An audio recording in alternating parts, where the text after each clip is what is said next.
Fabriqué à la baie James propose une incursion dans le monde culturel unique de la région par la parole de nos invités. Le but est de démystifier et de faire connaître certains aspects qui se manifestent et qui se vivent différemment dans notre région et qui sont propres à sa vitalité culturelle. Moi, c'est Stéphanie Thompson. Et moi, Stéciane Oliver. Vous écoutez Fabriqué à la baie James, le balado.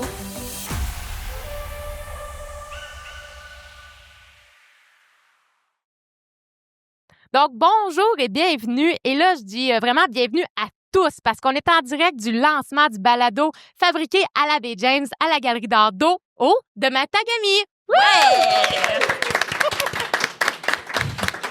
Je me présente, Stéphanie Brousseau, agente de développement culturel numérique et conseillère aux communications à l'administration régionale baie James. Et je vais être votre animatrice pour cet épisode hors série particulier du balado Fabriqué à la baie James. Et là, ça va être un épisode très court. Et là, je dis ça parce que ça va être environ une vingtaine de minutes qu'on va vous discuter comme ça avec vous. Mais les 4 épisodes qui vont être mis en ligne de ce soir, là, ils compilent plus de 4 heures d'écoute. Donc, c'est pour ça que je dis très court aujourd'hui. Et là, je suis accompagnée de mes 2 invités qui, là, on a changé les rôles parce que normalement, c'est les animatrices du balado. Donc, quand vous allez pouvoir écouter les épisodes, c'est eux qui animent. Et là, merci de vous être prêtés au jeu. Et j'ai avec moi Stéphanie Thompson, artiste peintre et directrice artistique de la Galerie d'art O. Bonjour Stéphanie. Et bonjour ma chère. Oui. Et j'ai Stéciane Oliver, artiste en art visuel et agente de développement en loisirs, culture et vie communautaire à la ville de Lebel-sur-Quévillon. Bonjour! Merci d'être là.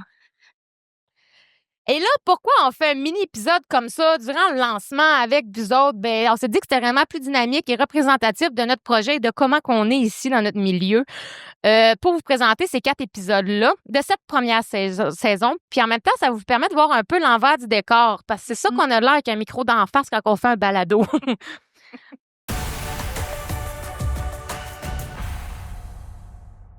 Et là, les filles, je vais commencer par vous poser une première question. Ce projet-là est coordonné par l'administration régionale baie James. Mais moi, je voulais pas faire ça tout seul parce que ça représentait pas... Une personne seule peut pas représenter un territoire au complet, je trouve. Fait que j'ai demandé, y a-t-il des gens que ça leur tente d'embarquer là-dedans avec moi? Puis vous avez levé la main. Pourquoi? Pourquoi? Ça, c'est toujours la question. Mais dans le fond, moi, aussitôt qu'on me parle de développement culturel, de projets structurants, puis d'affaires qui pourraient être bonnes pour la région, qui feraient rayonner les artistes, la culture, qui va vers le public, qui fait que le public a une meilleure compréhension, une meilleure connaissance de toute cette bibite culturelle-là, moi, c'est sûr, j'embarque. À tout coup, je dis oui, c'est sûr. Puis, moi, au début... Ben, je m'étais pas proposée comme animatrice. C'était pas mon intention du tout. J'ai jamais fait ça.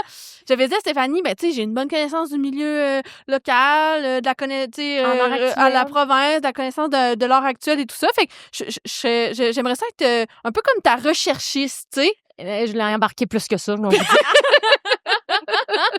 Et oui, et toi, Stéphanie? Bon. Ah, c'est bon. Ben moi, je me suis dit, là, quand tu as parlé de ça lors de notre table culturelle, je me suis dit, aïe, aïe, ça s'est jamais fait dans la région, premièrement. Deuxièmement, ça nous permettait, je me disais, hey, il y a tellement d'artistes, d'artisans qui font toutes sortes de projets. C'est en effervescence. Il y a plein de choses qui se passent dans la région. On va avoir un médium qui va capter leur voix. Pour la première fois, ils vont pouvoir s'exprimer, les mots, les projets, leur démarche artistique. Une foule de choses que vous entendrez quand vous les écouterez, ça, c'est sûr. Puis là, je me suis dit, hey, c'est vraiment parfait pour encore plus se faire connaître, encore plus, tu sais, vraiment projeter un peu tout ça, là, toute cette effervescence-là. Et là, pourquoi le balado? C'est quoi un balado, les filles?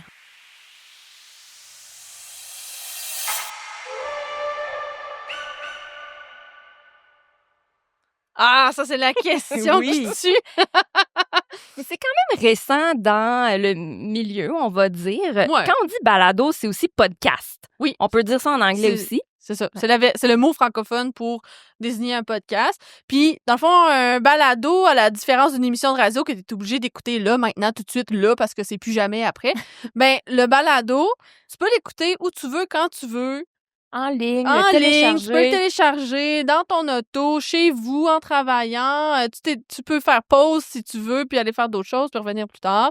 Fait que c'est ça la magie du balado. Puis ici, on le sait, on fait de la route, hein? Fait que vous Ouais. téléchargez ça sur votre cellulaire, puis vous écoutez ça, là, entre ici, Amos et C'est tout. ça. Même si vous avez pas de réseau, ça marche. Oui. Fait qu'on est bien content d'avoir utilisé ce média-là qu'on n'avait jamais utilisé avant, justement. Oui. Et là, il y a 4 épisodes dans cette première saison-là. 4 épisodes, 8 invités, donc 2 par épisode. Donc, on va vous présenter les titres de ces épisodes-là et les invités, puis on va pouvoir discuter ensemble pourquoi ces choix-là. L'épisode 1 s'intitule « La pratique amateur et le loisir culturel » et les invités étaient Kimberly Parent, de la directrice de loisirs et sport Bay James, et Stéphanie Robitaille, qui est membre et vice-présidente de l'Association des peintres artisans en or de Matagami. Pourquoi on a décidé de parler de ça et pourquoi cet épisode-là? Ben, faut le dire, hein, parce que, en fait, on n'a jamais fait ça, un balado. Fait que là, on était bien stressés. Fait qu'on s'est dit, on va faire un épisode test. On va aller chercher des gens qu'on connaît, qu'on sait qui parlent bien, puis que ça va être intéressant, puis qui vont permettre de bien tester, tu sais, parce qu'on est à l'aise avec ces personnes-là. Fait qu'on a demandé à notre amie Kim et Stéphanie de se prêter au jeu avec nous pour un pilote. Puis finalement, c'était tellement bon qu'on l'a gardé.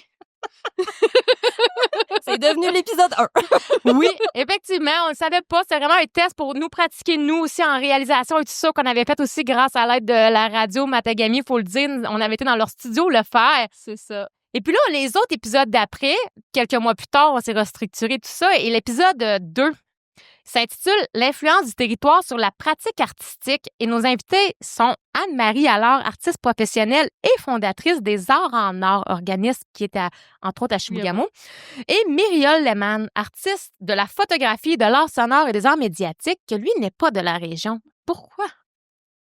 Bien, ça a commencé, Myriol, on l'a connu au préalable, là, quelques années auparavant, dans un de nos événements Nord du Québec en création. Puis lui, il était venu pour aider les artistes à se structurer, à présenter leurs œuvres de façon plus professionnelle, en tout cas, de développer ça. Et puis, c'est lui qui avait dit « Hey! » Il dit « Je vous regarde, là, avec tous vos kiosques d'exposition, vos œuvres, vous avez comme... Vous créez des œuvres toujours en lien avec le territoire. Vous avez tout un peu ce lien-là. Tous les artistes qui habitent ici ont comme une tendance à créer des œuvres, mais qui sont inspirées d'où ils vivent. Fait que c'est là qu'on a fait « Hey, ça serait important d'en parler. » C'est ça. Fait que c'est comme ça qu'on a apporté cet épisode-là. Puis d'avoir quelqu'un qui est extérieur à la région, parce que oui, on parle de comment le territoire influence les œuvres, mais on parle aussi de comment le territoire influence les relations qu'on entretient entre nous, les choses plus difficiles ou plus faciles. Fait que d'avoir quelqu'un d'extérieur qui dit, parce que là, on dit « Ah, ouais, mais c'est tough, parce que ci, parce que ci, parce que ça. » Puis là, ben, cette personne de l'extérieur dit « Oui, mais vous avez ça, qu'en ville, on n'aurait peut-être pas. » Oui. Fait que ça apporte vraiment une belle contrebalance d'avoir quelqu'un d'extérieur. Oui, puis si je peux rajouter, Myriol Lehmann, il a passé à la semaine verte il n'y a pas si longtemps. Fait que si vous écoutez, là, je pense que c'est 2 ou 3 épisodes là, un peu plus loin, là, ben, il était là. Fait que si vous voulez le connaître, ben, c'est lui. C'est ça. On a des invités de qualité quand même. Oui, puis Anne-Marie Allard, ben elle, ça fait des années qu'elle a fondé l'Association des Arts en Or. Là. C'est une des premières associations artistiques en région, puis il y a vraiment beaucoup de disciplines dans cette association-là. Donc, elle a un savoir de la région et des disciplines et tout ça. Donc, c'est très intéressant. C'est une des pionnières aussi du développement culturel ici. Là. Oui. C'est une des premières, justement, à avoir créé une fondation, à s'être battue pour faire rentrer la culture dans les écoles, tu sais, pour dire que c'est important. Elle, c'est une ancienne enseignante, en fait. Puis, c'est ça, très important personnage dans notre histoire culturelle. Ouais. Oui, on était très contente de l'avoir comme invité. Épisode 3, celui-ci, c'est sur l'effervescence et la reconnaissance par la médiation culturelle. Les invités sont Emmanuel Gendron, artiste professionnel, pédagogue, et Stéphanie Brousseau, agente de développement culturel numérique. Et là, médiation culturelle, c'est un mot qu'on entend pas mal, beaucoup, mais qu'on ne sait pas toujours c'est quoi. Mais de plus en plus, tu sais, pourquoi on voulait parler de tout ça? Les artistes se professionnalisent, on présente de plus en plus de projets artistiques, d'expositions, tu sais, name it, là, de plus en plus. Fait qu'on trouvait ça super important qu'il y ait ce moment-là où l'artiste, par un quelconque moyen, puisse expliquer la démarche pour que vous compreniez. Quand vous venez voir une expo, c'est important, tu sais, de comprendre d'où ça vient. L'artiste a voulu dire quoi, comment, tout ça. Fait que c'est ça, la médiation culturelle. C'est ça. Puis, tu sais, souvent, on dit ça, la médiation culturelle, puis c'est comme, ouais, mais médiation, tu sais, on dirait, tu sais, la médiation, c'est quand deux personnes se chicanent, là, tu sais, les syndicats, puis les boss, puis tout ça. Mais là, c'est pas de la chicane, mais c'est pour, justement, aider le visiteur à entrer en relation avec l'œuvre, à la comprendre. Fait Ou à s'interroger. À propos de c'est ça exactement. Fait qu'on vu que c'est comme quelque chose qui est extrêmement important puis qu'on en fait de plus en plus sans vraiment savoir c'est quoi, on trouvait ça important d'en parler, de l'expliquer, de le définir pour vous. Oui, avec plein d'exemples de beaux projets en région aussi. Ouais. L'épisode 4, lui, s'intitule « être artiste professionnel en région ». Parce que oui, il y en a des artistes professionnels à la Baie James et nos invités sont Marianne Dumas et Jocelyne Grondin, toutes deux artistes professionnels et entrepreneurs. Mm-hmm. Mais toutes deux qui avaient une autre carrière avant de devenir des artistes, dans le fond. Ouais, dans le fond, Jocelyne, elle, c'est pour ça qu'on l'a choisie, elle était très bien placée pour nous parler de comptabilité puis de rapport d'impôt parce que c'est une ancienne comptable. Fait que c'était la personne toute désignée pour venir nous parler de ça. Puis en plus, elle l'a vécu, comme on va dire, de l'autre côté. Puis là, maintenant, elle a sa propre entreprise d'art. Fait que c'est pour ça que pour ça qu'on la voulait, Colline. Derrière l'œuvre, là, oui. C'est ça. Puis aussi, pour que vous compreniez, en tant qu'artiste, on passe pas nos journées à créer. On fait de la comptabilité, on fait toute la gestion de projet, tout ça. Fait que ça fait partie du travail d'un artiste. Mais être entrepreneur. Oui, c'est ça. Fait que les gens, des fois, ils savent pas. Fait que ça nous permet d'expliquer tout ça. Exactement. Puis Marianne, elle, on trouvait le fun de l'avoir avec nous parce qu'elle vient tout juste de faire le saut. Elle vient tout juste, elle aussi, c'est une ancienne enseignante, elle vient tout juste de dire, moi, ben, je suis artiste à temps plein. Puis, tu sais, elle nous parlait de sa nouvelle réalité de mais il faut faire un plan d'affaires, puis on se jette pas à l'eau de même, tu sais. Fait que c'est tout ça qu'on explore puis qu'on vous explique dans l'épisode 4. Oui, puis, tu sais, qu'est-ce qu'on apprend, c'est des choses très spécifiques aussi à notre région, comme une des réalités que les artistes vivent ici, c'est avoir en stock leur inventaire puis leurs produits pour créer, parce qu'on n'a pas de magasin de produits artistiques ici en région. Puis il y a c'est selon ce que tu fais aussi comme pratique, c'est difficile des fois. Oui, parce que l'hiver. Oui, l'hiver et moi je fais beaucoup de céramique, de l'argile par la poste, ça coûte cher. Ça va au poids. Ça va au poids, c'est ça. Ouais. Puis moi, tu vois, même commander ma peinture, je peux pas en hiver, ça gèle dans le transport. Ouais. Fait qu'il faut tout le temps prévoir d'avoir assez de ça, où y aller. Fait que ça c'est quand même une réalité spécifique là. Ouais. Oui. Et c'est ça qu'on discute de ça dans le fond avec les artistes dans le balado. Donc, c'est 4 épisodes. Il y a seulement le premier qui est audio seulement. Parce que c'était le test, on l'avait pas fait. Puis finalement, on a quand même pris goût. Puis on s'est dit, ça serait le fun d'avoir en vidéo aussi les autres. Parce que c'est important de mettre des visages aussi sur les artistes, sur les noms et tout ça. Donc, les 3 autres épisodes sont disponibles aussi sur YouTube, qu'on peut voir la vidéo. Puis on s'était fait un beau petit studio avec nos micros, nos choses ici à la Galerie d'Art. En fait, c'est ici qu'on a tourné ça. Fait que si vous pouvez, vous allez pouvoir les écouter en audio. Mais aussi, il y en a 3 qui sont en vidéo. Oui.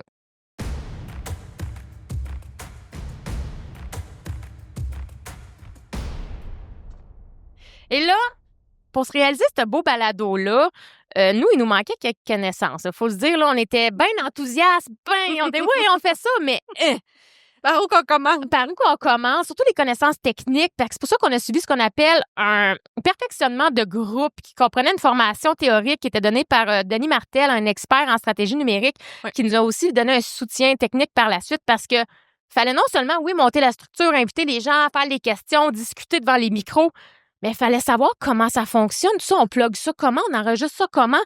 Et il faut le dire aussi que c'est pas tout le monde qui a pu se déplacer pour être avec nous comme ça, avec un micro. Il y avait des gens à distance qu'il fallait connecter par Internet en même temps. Fait qu'il y avait quand même des difficultés techniques qu'on n'avait jamais touché à ça avant. Puis vous, les filles, vous avez principalement un rôle de réalisation, donc structurer tous les épisodes, mais aussi d'animation. Mais ça a été quoi les apprentissages les plus importants ou surprenants que vous avez faits dans tout ce projet-là? Parce qu'il faut le dire, ça fait 1 an qu'on a commencé à travailler sur ce projet-là. Oui. Ouais, dans le fond, on a Ouais. commencé à l'hiver Oui. 2024. Oui. Ouais. Ouais. Le temps de, justement, faire la formation, écrire le pilote. Mm. Après ça, trouver les sujets, trouver les sujets, trouver des personnes pertinentes pour les sujets, monter les questions. Mhm. Puis on voulait que, tu sais, qu'on lance ça puis que les gens, ça les intéresse. C'est ça, on voulait trouver, pas... tu sais, on voulait pas que ce soit cheap, là. Mais non! Mais non! Puis y a-t-il quelque chose que ça vous a surpris que vous êtes capable de faire maintenant? Mais moi, je peux dire là, que ça m'a permis de développer, tu sais, quand on parle avec des gens, Mhm. les interactions, avoir le sens là, de la répartie aussi, de lancer les questions. Mhm. Parce que, hey, j'avais jamais fait ça, là! Fait qu'il fallait, tu sais, dans ma tête, moi, puis il fallait que je gère aussi le temps, là. C'était moi qui étais comme l'animatrice qui gérait les affaires, là. Fait que, tu sais, ça m'a permis de développer cette sensibilité-là à, OK, c'est le bon temps de poser une question ou c'est le bon temps, tu sais. Puis Mhm. entre nous, j'ai trouvé ça super intéressant parce que notre relation d'animatrice, on s'est tellement amélioré aussi, là. Ouais. À la fin, on faisait juste se regarder puis on comprenait, là, tu sais. Fait qu'on est vraiment un bon Ouais. team. Ouais, vraiment. Puis c'est tout au-delà des choses techniques qu'on a appris, c'est faut faire un plan, puis technique, puis production, diffusion, nanana. Ben, je trouve qu'on en a énormément appris sur notre région, sur les artistes de notre région, sur les micro-réalités de tout un chacun.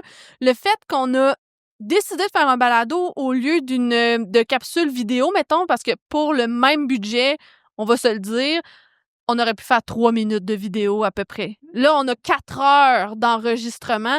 Fait qu'on réussit à aller vraiment plus loin dans l'intimité de chacune des personnes qu'on rencontre. On va vraiment plus loin dans le sujet Oui. avec ce médium-là que ce qu'on aurait pu faire en vidéo. Oui, je suis bien d'accord. Puis on a partagé ça avec tout le monde. Qu'est-ce que c'est dit, là? C'est vraiment le fun. Petite dernière question pour vous autres, là.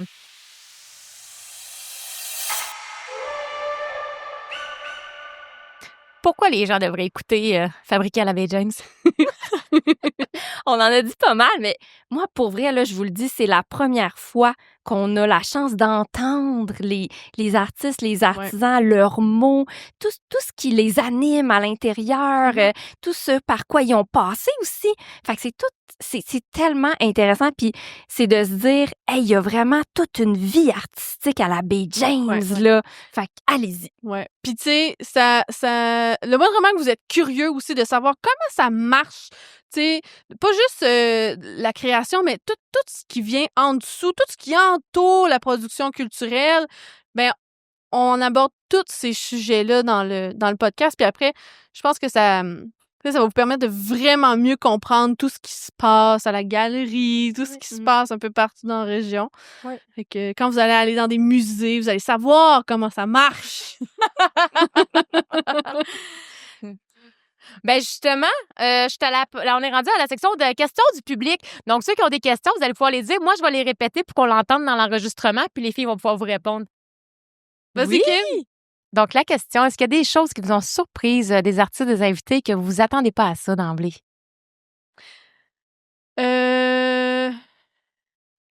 Oui, c'est sûr que oui, mais là, c'est ça, tu sais, on cherche. Mais Bonne tu question. sais, de façon générale, moi, j'ai été vraiment surprise par toute on va dire la connaissance ou tu sais, nos personnes, là, ils sont très articulés. Ils savent ce qu'ils font bien plus que ce qu'on pourrait se douter. Parce qu'on a comme un petit complexe d'infériorité souvent, là. Puis pour vrai, là, on est hot. Les compétences qu'il y a en On est région. hot. là, Oui, ouais, c'est ça. Exact. Ah, ben, je continue là-dessus. Moi, ça a mis en lumière le fait qu'en tant qu'artiste, on doit tellement être comme un couteau suisse. Mm-hmm. On a tellement de connaissances, mais au niveau, tu sais, de toutes sortes, là. Ouais. Vraiment. Parce que le milieu fait en sorte qu'on est obligé de devenir autonome sur plein de niveaux, plein de trucs qui font partie de notre vie. Fait que ça, j'ai été bien impressionnée de ça. On en parle particulièrement dans l'épisode 4, être artiste professionnel, que justement, là, vous allez voir, là, ils font pas juste la création artistique, même si c'est ça de leur fond du cœur qu'ils aimeraient juste faire, là, il y a vraiment d'autres affaires. Et comme il y a peu. Des fois, les services sont pas en région. Ils les apprennent eux-mêmes puis deviennent des professionnels. Comme là, dans le balado, qu'on C'est s'est ça. justement formé tout ça pour faire ça. L'expertise est là, on l'a en région. Est-ce qu'il y a d'autres questions? Donc, la question, comment vous faites quand il y a un invité que tu vois qu'il n'est pas réceptif, il parle pas, comment vous faites pour la rendre à l'aise? Ben, dans le fond, c'est sûr que le balado, c'est pas enregistré en direct. Fait qu'on a toujours une petite période de dégourdissement au début, là, tu sais, pour apprivoiser le micro puis tout ça. Puis c'est notre rôle d'animatrice, justement, de relancer des questions, de reformuler les questions pour qu'ils nous en disent plus. Puis ça fait partie de ce qu'on a appris aussi. Il a fallu s'entraîner à faire ça quand même. Ouais. S'entraîner, puis se dire aussi que si la personne répond peut-être pas nécessairement, on a acquis des outils pour y aller d'une autre manière. C'est ça. Mais il y en a des fois qui parlaient trop aussi. Des fois, on avait de la misère à dire « OK, on faut couper, là, tu sais. » Fait que c'est d'un bord ou de l'autre, Ouais, là. Ça dépend. exactement. Mais Ouais. le fait que ça soit pas en direct, ça l'aidait beaucoup, là, parce qu'il y en a beaucoup qui... je dis, prends une pause, reprends-toi, redis ta phrase au complet. C'est ça. Parce Oui, que ça, il y a c'est du quelque chose qu'on montage. dit. Oui, c'est ça. C'est quelque chose qu'on dit aux Il y invités en a pas aussi tant au que ça, début. honnêtement, mais- ça a vraiment bien été. Pour vrai, j'ai pas voulu que je coupe grand-chose dans tout ça, là, je vous le dis. Ouais. Voilà. On était tellement hot. Ben non, mais c'était pertinent. Puis tu sais, quelqu'un qui se trompe sur un mot puis qui le reprend, c'est pas grave, là. Mais non, exact. Il n'y a pas eu tant de blanc que ça, non. Non, pour qu'il y ait 1 heure chaque balado, là. Oui, Marie-Claude, t'avais une question. Donc, la question, ça serait quoi votre prochain thème de rêve, là, free for all, gros rêve, là, pour parler d'un prochain balado? Ben, On vise grand, là, gros on rêve. vise grand. Mais on a parlé un peu, là, de Oui, la saison on 2 a déjà- quand même, là. Puis, on aimerait ça aller à la rencontre des artistes. Là, on a fait quelque chose en studio, mais on aimerait ça aller dans les ateliers, aller voir dans leur environnement, Ouais. enregistrer les sons de la production, puis des artistes qui travaillent dans leurs affaires, là, tu sais, de quoi dans Les le voir dans leur environnement. Mais là, on les verra pas. On va les entendre. Ben, on va aussi les voir. Mais c'est là, les gens vont être encore plus à l'aise. Ils vont Ouais. être dans leur... Oui, parce que c'est ça qu'on s'est rendu compte aussi, d'asseoir des gens comme ça devant un micro, puis il faut pas que tu touches à rien, il faut pas que tu fasses de bruit. C'est vraiment différent. Ouais. Mhm. Mais fait qu'on espère vraiment qu'il va y avoir des saisons qui s'en viennent. On travaille déjà là-dessus. On espère vraiment que ça va se faire. Parce que c'était vraiment un beau projet enrichissant. Ouais. Et j'avais vu une main là-bas. Oui. Oh, quel est l'avantage ou les avantages d'être un artiste à la Baie James? Je peux-tu répondre? Vas-y. OK. Puis là, je trouve, là, moi, là, que depuis, on s'est dit à peu près 4 ans, À peu près. on a tissé des liens, là, entre nous, là, qui sont, oh mon Dieu, absolument géniaux. C'est comme s'il n'y avait plus de distance. Fait que c'est comme si, par exemple, moi, je me questionne sur est-ce que je devrais utiliser tel produit de vernis ou quoi que ce soit. Je sais qui je peux appeler. Je sais que là, j'ai une gang. Fait que ça, là, c'est tellement précieux. Puis je pense pas que c'est comme ça ailleurs. Je pense pas. Non. Mais c'est vrai, c'est pas de la compétition, c'est vraiment Ouais. de l'entraide. Non, là, ouais, ouais. Mais en général, tu sais, moi, j'arrive de Québec, là. Puis le milieu artistique, il est quand même très coopératif quand même, on va se le dire, là. C'est du bon monde. mais ce qu'il y a de le fun aussi d'ici, on n'est pas beaucoup. C'est vrai. On n'est pas beaucoup, fait que ça permet de tisser encore plus serrer les liens. Puis,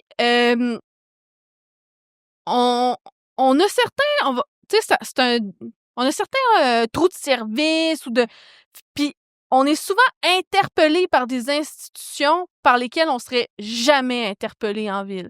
On va de plus en plus utiliser ou appeler les artistes pour offrir des services, pour des activités, pour faire de la médiation en santé mentale, alors qu'en ville, il y a des organismes spécialisés pour ça. Ils nous appelleraient pas. Ça revient, hein, on a plusieurs chapeaux. On a comme un éventail qu'on est capable d'offrir des services très larges. Ouais, c'est ça. Oui. Voilà. Judy. Ah oui, bon, je vais leur dire pour l'enregistrement. Donc, on a une belle suggestion de mettre plein d'artistes autour d'une table puis qu'on enregistre leurs discussions entre eux autres pour faire des liens puis essayer d'éliminer la distance qui, des fois, fait en sorte que des projets, c'est dur à réaliser quand on est à 600 km de distance. Là. Mais merci. Parce que oui, ça permet ça aussi le balado. Puis là, je comprends le autour de la table, mais ça permet aussi que quelqu'un peut être à distance puis on discute ensemble aussi, tu sais. Fait qu'il y a ça qui était bien dans le médium du balado, effectivement. Fait que tu vois, plein de possibilités pour plein de balados en région. Donc, on va conclure là-dessus, mais on reste quand même pour discuter avec toutes vous autres, là. Mais Stéphanie Thompson, Stéciane Oliver, merci beaucoup de vous être prêtée au jeu en tant qu'invitée cette fois pour ce court épisode de Fabriqué à la Baie James. Merci. Ben, ça fait plaisir. Donc, pour terminer, je vous rappelle que les 4 épisodes de la première saison sont disponibles pour écoute en ligne sur pratiquement toutes les plateformes. Donc, ils sont sur Spotify, Apple Podcasts, Balado Québec, Amazon Music et encore plus. Mais aussi, vous pouvez les retrouver sur le 4955culturel.com dans l'onglet Balado. Les liens sont là pour les écouter. Et sinon, il y a le petit code QR sur les cartes postales à l'endo qui sont sur la table. Vous pouvez scanner, ça va vous amener dessus. Ils seront disponibles dès ce soir, 19h. Merci beaucoup tout le monde! Ouais. Et un grand merci, Steph. Ça Oui. fait plaisir. Mon Dieu, sans toi, là, on serait pas arrivé. Je peux vous dire à quel point Ouais. elle est persévérante et Ah, elle a c'est le tout fun. appris comment ça fonctionnait, tout ça, là. Mais quand Fait c'est que, le fun. merci. Oui, d'être parce là. que, tu sais, là, on est là, puis c'est beau, puis c'était le fun, puis tout, mais ça n'a pas toujours été facile, puis le fun. Et là. on a eu des il a, sueurs, des fois. il a fallu être coriace, quand même. Et des brouillards. Quand même bon pour dans le Nord pour faire des brouillards. À l'animation et à la réalisation, c'était Staciana Lever et Stéphanie Thompson. À la production, Stéphanie Brousseau pour fabriquer à la Baie James le premier balado culturel régional. Ce balado est produit par l'administration régionale Baie James, réalisé grâce au soutien financier du ministère de la Culture et des Communications en partenariat avec la ville de Lebel-sur-Quévillon.